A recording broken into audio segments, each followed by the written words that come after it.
Shove it, squad. Before we start today's video, I want to make you all aware of something. TNA Explosion. That's the name of the TNA B show if you weren't aware of that. It's aired 855 episodes to date. Madness for a show that nobody watches. It's basically a whole part of TNA that none of you have ever seen before. So why am I telling you this now? Well, I've concluded that it's impossible to find any footage of it. Quite the statement considering how many shows they made. Well, I'm not interested in the recent shows. Some of them are available. I'm talking about the NWA era through to 2012. I'm told TNA does not own any of the footage of Explosion. And this is before the Spike era, so who owns it? So that means that one person is just sitting there on their fat ass on the entire library of shows, and they're not letting anybody see them. What, did they die and forget to pass them on? Why wouldn't they want to make money off them? What's the deal? Think of the matches we've missed out on, such as AJ Styles versus Kid Crazy, CM Punk versus Colt Cabana, and David Flair versus Horace the Psychopath. Think of all that quality content that a lot of people have never seen before. I'm sure there's some hilarious promos and storylines intertwined in that as well. I can't take the not knowing. I know someone who's watching this right now knows where the footage is. I want it.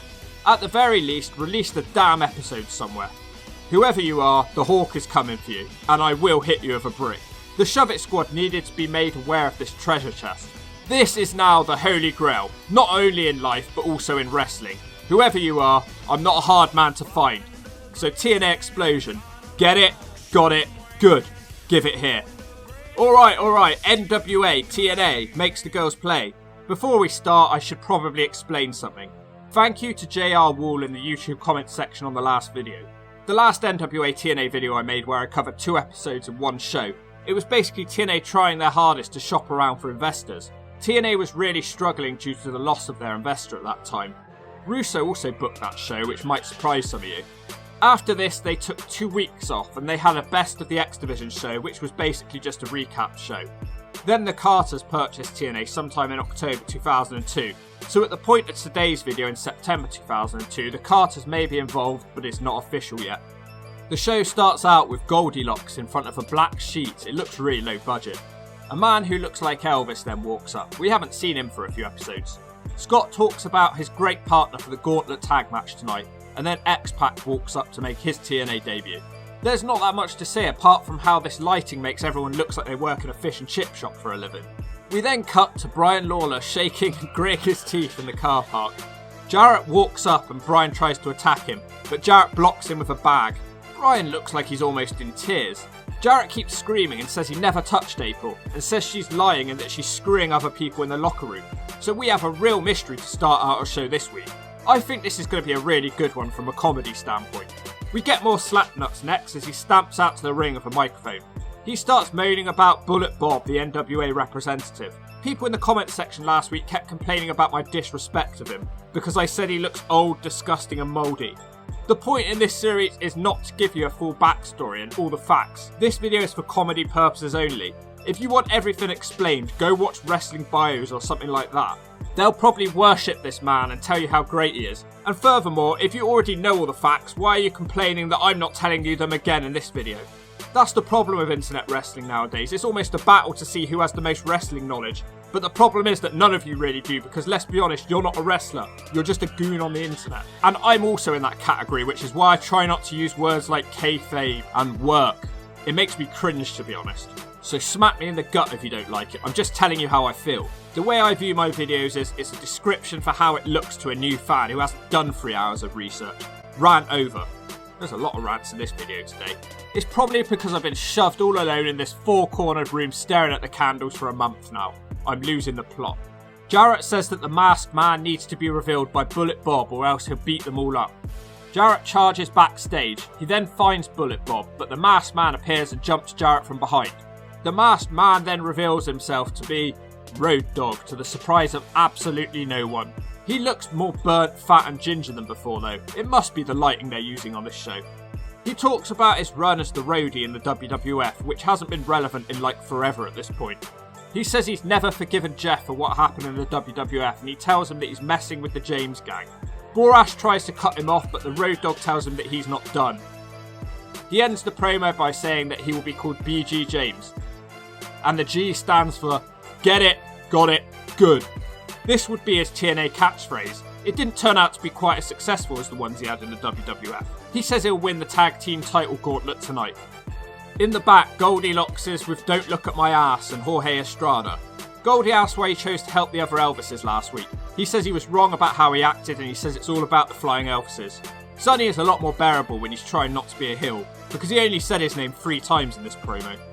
Opening match now, it's the burnt packet of Walker's crisps in the back of your mum's cupboard, the notorious KID Kid Cash, and he's taking on AJ Styles. How strange after I said on the last video, do these two guys ever face off, and then here we are. Styles has a microphone and everyone's booing him.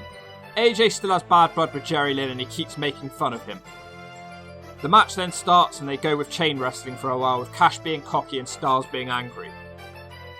AJ scores the first knockdown by sweeping Kid Cash's leg out. Cash then fights back with a springboard dropkick which sends AJ to the outside.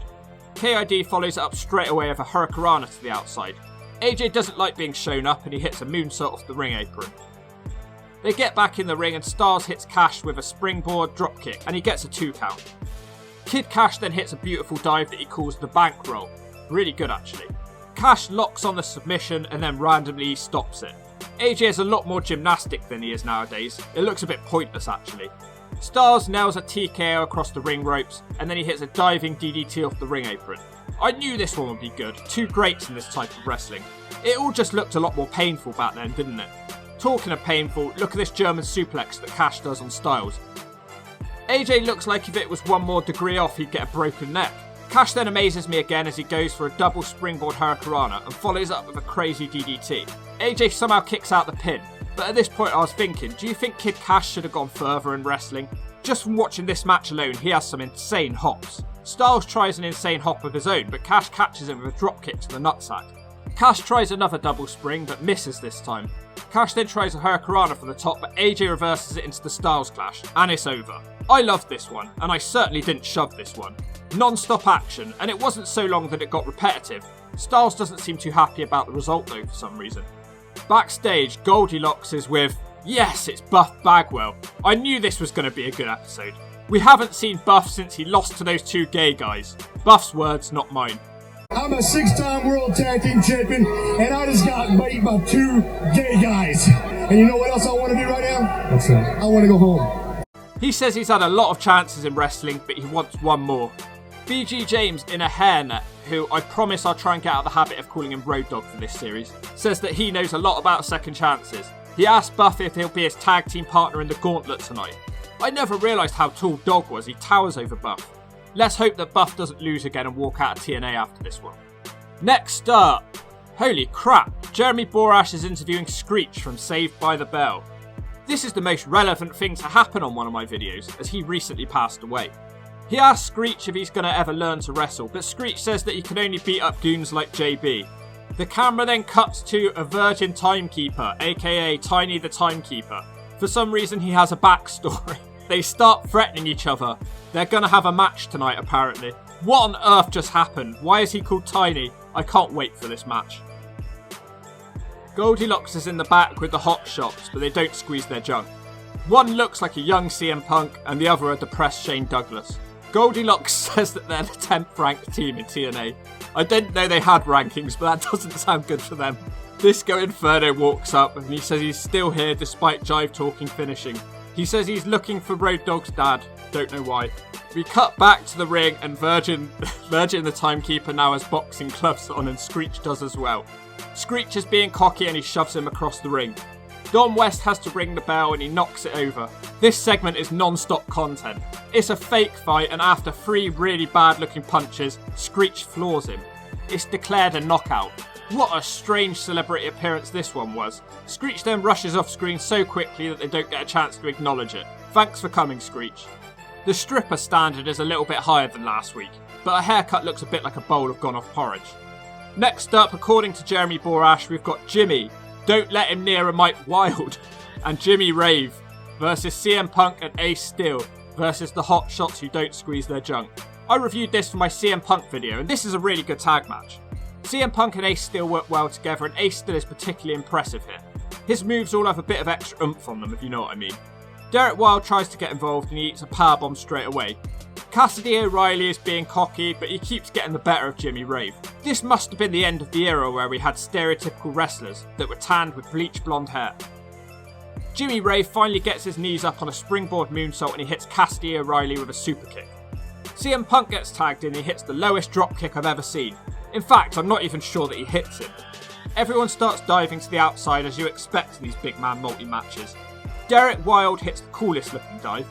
Ace Steel is smarter than the others though and he doesn't do a dive. Instead he crushes Chase Stevens with a variation of the gory special and the match is over. It's confusing, but Punk and Steel and Rave and Wilde all get into the tag gauntlet tonight. But the Hot Shots won't because they got pinned. Oh well, more time for them to sit around squeezing their junk and sitting in 10th place. Backstage, it's James Storm and Chris Harris. This gimmick of yours, I've told you this before, it sucks. Gimmick? What you talking about, gimmick, Chris? This whole gimmick sucks. Nobody cares anymore. No more of this Hulk Hogan crap. Okay? Do not bring those feathers to the ring with you tonight. They're happy to be in the tag tournament tonight. Harris is so happy about their tag title chance that he says he won't even get annoyed about Storm's cowboy gimmick. Scott Hall comes out next with Six-Pac. Both guys are looking pretty healthy. They start talking on the mic about their past. I'm more distracted by the girl in the crowd that's sitting directly between them. She has a shirt on saying Rick Santiello's #1 fan. Well, somebody has to be, I guess. I don't know who he is though. Hall tells Pac that he'll work for free whenever they're teaming together. I highly doubt that, by the way. Pac then tells us all the bad stuff that we've heard about him is true. He also says before he's fired from this place he'll raise some hell. Didn't he get fired about 3 times from this place? They're then jumped by a biker boy and a Nazi, but it doesn't go well for them. Backstage, Goldilocks is with Brian Lawler, who's completely losing it again. She says she doesn't know who his girlfriend is, despite her being on TNA about 10 times at this point. She tells him to concentrate on the match tonight. He says he can't and he almost has a mental breakdown. Then, Mike Tenay interviews Hermie Sadler. I almost fell asleep. Something about TNA will be sponsoring one of his little cars. 90% of you watching right now are straight, but there's 10% of you watching right now that aren't, and that's okay, because you're all together listening to the Hawk Talk. It's Miss TNA, Bruce. Hermie Sadler is on commentary and he literally talks over Bruce the whole time. Bruce starts threatening Mike Tenay's wife again. This is such an underrated feud. He issues another open challenge and the crowd desperately asks for ring girl Athena, but he doesn't fancy that. He looks through the crowd for ages, calling them all fat hogs. Is this his catchphrase or something? He keeps calling a blonde girl fat, but she's not even fat, and she will be the one he faces tonight. Bruce jumps her as soon as she comes through the ropes. He slams her into the mat and gives her a diagonal suplex. Bruce powerbombs her, but he doesn't mind the smell, unlike last week. It's over.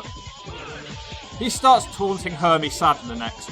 Bruce tries to strip the blonde lady, and then Hermie Sadler makes the save. He delivers an atomic drop and smacks Bruce one. Talking of strange celebrity appearances, here's another one. Now we have the X Division champion Jerry Lynn. He's being interviewed by Goldilocks because he'll be challenging for the world title tonight. Truth marches up and says enough of that honky talk. He says he'll win tonight. A realistic, hard-hitting promo from Truth. So now we have the tag title gauntlet that we've been building up to the whole show. The tag titles are currently held up, so we'll be crowning new champions for the vacant titles. The 2 winners will be joined by their teammates for a tag match. Brian Lawler is the first entrant in this match, and the second is Cowboy James Storm, who doesn't have his cute cat guns with him, but he does have an invisible horse. Lawler trips him up on his way to the ring like a complete goof. Storm then gets Lawler's goggles, he's being wacky. The next guy is one of the SATs, don't ask me which. There's something seriously wrong with these SAT guys. They literally have 0 personality. I can't tell them apart, are they twins? Next up it's Derek Wilde, who tries to pick up the pace, and then Lawler launches him out the ring. Then he gets rid of the SAT, and straight after that, he gets out Cowboy James Storm. Lawler starts dancing with happiness. So if you're a fan of Lawler, this is apparently the match for you. Next up it's Buff Bagwell. Gay guys! And he takes Lawler down with a neck breaker and 10 punches. Next up, a miserable drug addict slides out to the ring, who we covered in the last video, but Bagwell takes him down with ease. Ace Steel comes out next, whilst Lawler tries to chew off Bagwell's nose. The ring fills up quite quickly with Jorge and the biker boy coming in.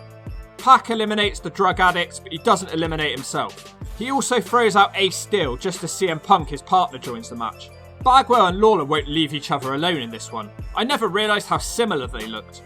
Entry number 13 is the Nazi Boy, and he immediately works with his partner to eliminate Estrada.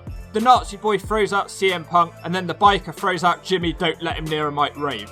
By the way, Jimmy still needs your help. I've put the link in the video down below if you want to donate. Buff Bagwell is then thrown out, and Pac then eliminates Lawler. BG James comes out next, but the funnier one is that the SAT who comes out tries to dive onto the Nazi, who catches him and just throws him straight out the ring. Thanks for coming. Next time you come back with a bit of personality, boy. Lawler then causes Pac to get eliminated. The Slash Machine is in next, and it's not looking good for BG James. Sonny Don't Look at My Ass Siaki and Disco Inferno wearing a waist trainer are the next two guys out. The man who looks like Elvis is out next, and the crowd are on their feet for this guy. It's crazy to me that TNA didn't push this guy harder. Maybe Jarrett couldn't risk it. Hall eliminates the Nazi, so he's even more popular now. Hall also eliminates Slash as Chris Harris enters the match. Disco causes Siaki to leave the match. Disco then starts dancing before his buddy Scott Hall attacks him. Scott Hall tries to throw him out, but he hangs onto the apron. He's a goofball, and Hall smacks him out of the match as soon as he turns around. Then there's a bunch of eliminations, but the camera misses them. We're suddenly left with Harris and the Biker Boy. What a weird final two. The Nazi is attacking James Storm on the ramp, and he chokeslams him. Just as a wild Slapnuts appears, he brawls to the back with BG James. So the gauntlet part of the match is now over, and it's a straight up tag between the big Nazi bikers and Harris and Storm. James Storm is basically dead, so Harris is in a handicap situation. The big boys hit the H-bomb, but Storm makes it back into the ring, so the match carries on. They then try to hit Storm with the H-bomb, and he starts a fiery comeback as the crowd are going crazy. Then 2 seconds later they hit him with the H-bomb and they kill him too. The big boys get a table for absolutely no reason, even though they have the match won. The Nazi is trying to put James Storm through a table on the outside, and then out of nowhere Harris rolls up the Biker Boy, and it's over. We have new tag team champions. Storm looks in complete shock. A real TNA moment of history right here. Tenay and Don West are blabbering on about something, and in the background a cocky kid is mouthing off, so Jeremy Borash grabs him round the neck. I'm surprised Borash didn't get smacked out. I guess you don't hang around with wrestlers your whole life without being able to partially take care of yourself. Backstage, BG James is crying on the floor of his dad. Nobody cares. Don't turn it off yet though, because that ain't all, we still got the main event to watch. It's Jerry, born and raised in the USA, Lynn, the X Division champion, challenging Ron the Truth Killings for his NWA World Heavyweight title. Jerry Lynn dominates for a while until they end up on the outside, and then Truth sends him headfirst into his X Division title. Lynn is busted open, and the Truth is determined to make it worse for him. Truth gets in the ring and hits a side slam, but doesn't take it seriously. Lynn is a bloody mess at this point, and he's still trying to fight. He tries to mount a comeback, but Truth does a cartwheel followed by the splits, followed by the kicks. Truth puts an unusual submission on as he wriggles like a worm towards the ropes, but Lynn has to use his head to break the hold. Truth then hits the scissors kick, and then on the follow-up move they nearly botch, but they manage to save it. Lynn gets a 2 count of his own. Unfortunately for Lynn, AJ Styles walks out to watch the match. That doesn't seem good for him. Then the rest of the X Division roster will come out to watch as well. Jerry Lynn seems like he has the match won, but Truth gets his foot on the ropes, and then AJ takes it off the ropes. Everyone acts annoyed with Styles. I don't get why they'd be annoyed with Styles. Don't they want Lynn to win? Everyone is distracted by what Styles just did, and then Sonny Don't Look at My Ass Siaki knocks Lynn off the top rope. The Truth then wins the match after hitting the Truth or Consequences. A good match with a confusing ending. The show ends with BG James limping out to the ring, calling out Slapnuts, but the Truth hits him, so now he has 2 enemies. They also acknowledge their WWF team past. I've dubbed this group NWX. They beat up Slapnuts in the ring as the show goes off the air. Episode 2 starts out with NWA TNA's biggest fan and Brian Christopher's biggest rival, the chairboy in the crowd. Hopefully those two will come to blows tonight. Lil Yachty must have been a TNA fan growing up and stole his style from this guy. In the back, Jerry Lynn is attacking Don't Look at My Ass for costing him his match in the last episode. They attack the security team until bigger and bolder security break it up. Amazing Red is the first man to wrestle on the show tonight, and he's taking on Sonny Siaki, who's still in pain from fighting Lynn earlier on. He also seems to have ditched his Flying Elvis gear. Red dives onto him straight away. Amazing Red follows up with the Red Star press from the ring apron. Siaki gets him in the ring and hits a 3/4 net breaker. I love that move. Red tries to mount a comeback, but Siaki beheads Amazing Red. Sonny continues dominating and he launches Red overhead out of the ring. A blonde Harry Potter is then seen watching from the ramp. This is Mortimer Plumtree. We haven't seen him since he managed the Johnsons. Sonny Siaki hits an overhead belly to belly in the corner. This one's a good clash of styles. No matter how hard he tries, he can't seem to put Amazing Red away. He starts getting upset. Red gets a couple of hope spots ending with a spin kick, but he only gets 2. Red tries another dive from the top but misses, and then Siaki nails him with the Siakalypse now, and the match is over. There's a sign in the crowd that's blurred out. I wish I knew what it said. It had to be bad enough to get blurred, considering some of the signs we've seen on this series. Jorge Estrada yells at Siaki from the top of the ramp and says he has to hand over his flying Elvis gear or strip him down to his blue suede shoes. So we have that to look forward to later in the show. Ron the Truth is in the back beating up the Amazing Red. He's going against Jerry Lynn again tonight, but this time with the X Division title on the line, and the X Division guys are going to be Lumberjacks. Next up we have a table match for the tag titles. It's the Nazi and the Biker Boy who seem to keep getting opportunities and losing them all the time. And they'll take on the champions Storm and Harris. Look at those cute cat guns. There's a sign in the crowd saying America's Most Wanted, but I've not heard anyone refer to them as this yet. Another interesting fact is that the team of Storm and Harris are still undefeated at this point. The big Nazi has the chance to win the match, but instead he power slams Harris into the ring, whilst the commentary point out how dumb he was. It's crazy looking back that Storm, even with this over-the-top cowboy gimmick, was extremely popular with the crowd. He was one of the most over guys in the company. He's always had a great connection with the fans, hasn't he? Storm springs off Harris's back to knock the biker off the apron and he goes through a table. The match is over. It was a nothing match really. The Nazi is a bad loser as you might expect and he hits Harris with the belt. The Nazi then powerbombs Storm through the table and then he beats up security. Bigger and bolder security, also coincidentally his twin brother, starts shoving him. I've never met a fan of these guys. Goldilocks is in a rainy car park. She's here to interview Miss TNA Bruce. An old lady pulls up behind him and claims that he took her car parking space. They have a heated exchange and he keeps calling her a fat old bag. I'm gonna miss the Rainbow Express gimmick when it ends. I'm pretty sure that this is the exact same grandma who was in the Duck Cup match, and I heard she was the ticket lady as well. Ron the Truth, the world champion, is out next to give us a little talk where he calls the crowd trash, and in the same sentence he talks about how he used to sleep with rats crawling over him at night. Truth starts talking about how he's not being treated fairly. He gets in an argument with a four-eyed goon, and he says that Ricky the Dragon Steamboat no longer being in TNA is a sign of prejudice. He says he wants a t-shirt and a private dressing room like Jeff Jarrett. He starts moaning about his match with Jerry Lynn again. BG James then comes out to make fun of him and they talk about their history again. Truth says that this isn't like the WWE and the Truth is higher up in the card in this new company. Truth calls him a bitch and then they finally fight. BG eventually gets the best of him and it sounds like this one's over for now. Backstage it's Goldilocks with Brian Lawler and his girlfriend April. Lawler says that his personal problems are nobody else's business. He says he's straightened out April and she'll not be disrespecting him again. She then takes the mic and says that she's took comfort in people to help her get through life. She says that her issues are due to the mental and physical things that Lawler's done to her. He starts panicking when it's alleged that he beats her and he ends the interview. Next up is a 2 out of 3 Falls match. AJ Styles will be taking on Low Ki, who has the same music that they gave all the Asian wrestlers. Styles starts out by making fun of Low Ki's pose and he isn't happy about that. Low Ki somersaults off the ring apron onto Styles. Back in the ring, Low Ki gets a 2 count after booting Styles hard in the back. Low Ki puts on the Dragon Sleeper and Styles has to tap out for the first fall. Brutal looking submission hold. This is back when strong style wrestling really did look painful. Low Ki puts on another Dragon Sleeper, but this time it's on the ropes, so it has to get broken up. Styles tries to go for a top rope powerbomb, but Low Ki rolls through with the Hurricanrana. But Styles rolls through even more, and he pins him for the 3. We're all tied now. Styles immediately attacks Low Ki's knee because he's tired of being kicked all match. We get a move I've not seen in a long time as Styles hits a shin breaker from the top rope. Styles puts on a spinning leg lock, but Low Ki rolls him up for a 2 count. These two are completely even, and Styles has to resort to cheating with a kick to the nutsack, and he tries to roll Low Ki up with his feet on the ropes. Unfortunately, he's not successful. AJ keeps going and nails the Styles clash, and this time it is over, and AJ is the #1 contender for the X Division title, so his feud with Jerry Lynn carries on.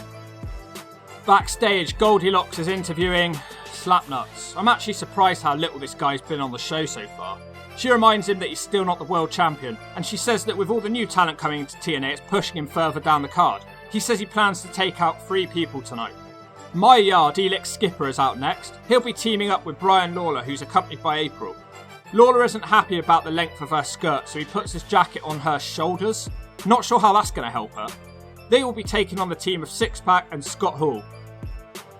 Skipper's really good here, but I can't help but be distracted by how happy Brian Lawler is. He's a complete Fruit Loop at this point.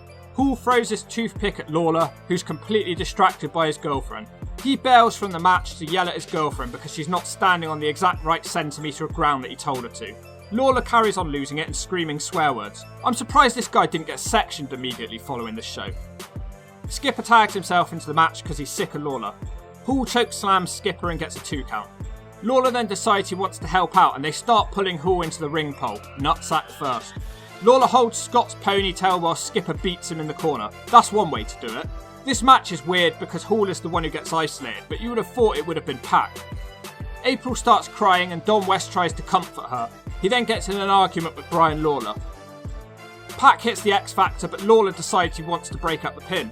I have to point out Pac is in great shape here by his standards.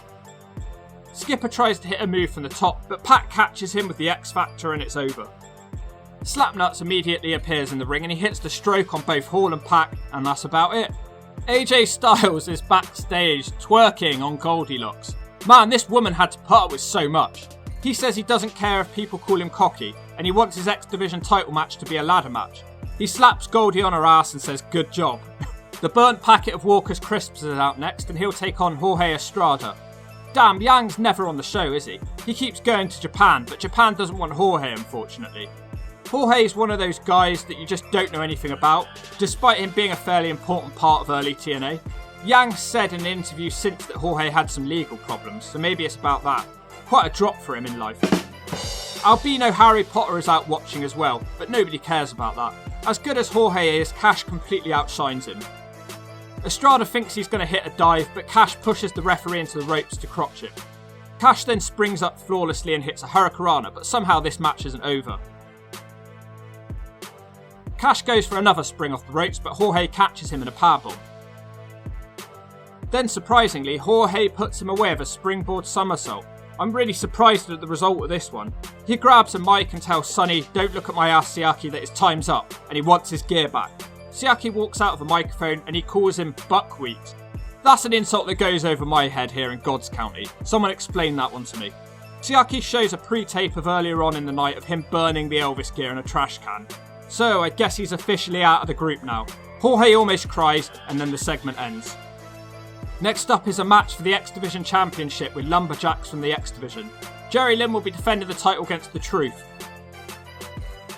Lynn jumps him straight away and hits a second rope bulldog. Truth tries to escape, but Amazing Red puts him back in the ring. AJ Styles comes out to watch the match because he'll face the winner of this one in a ladder match.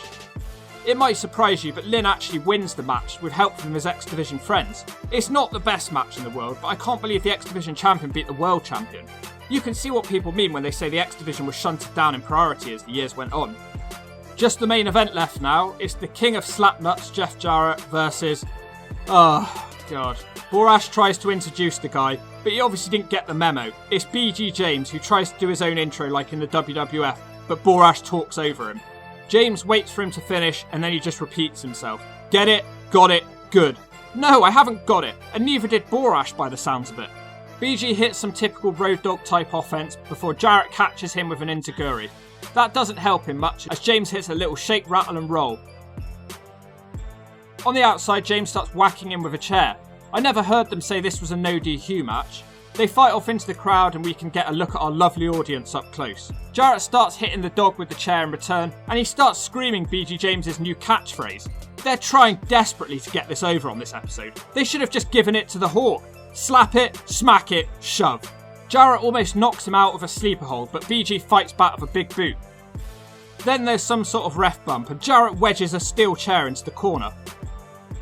BG turns it around and smashes Jarrett into the chair whilst the ref stands in the corner like a little boy in trouble. Why did they need to bump the ref when they were using the chair earlier? It didn't seem to matter then. The ref then wakes up, but James only gets a 2 count. It looks so stupid. Then Elix Skipper runs out, so the dog smacks him one. Brian Lawler runs out to help Jarrett, but it goes wrong. James then rolls him up for another 2. The referee's distracted, and Jarrett hits James with the chair again. Can somebody please explain this to me? I don't get it. Jarrett makes the cover, but James kicks out again.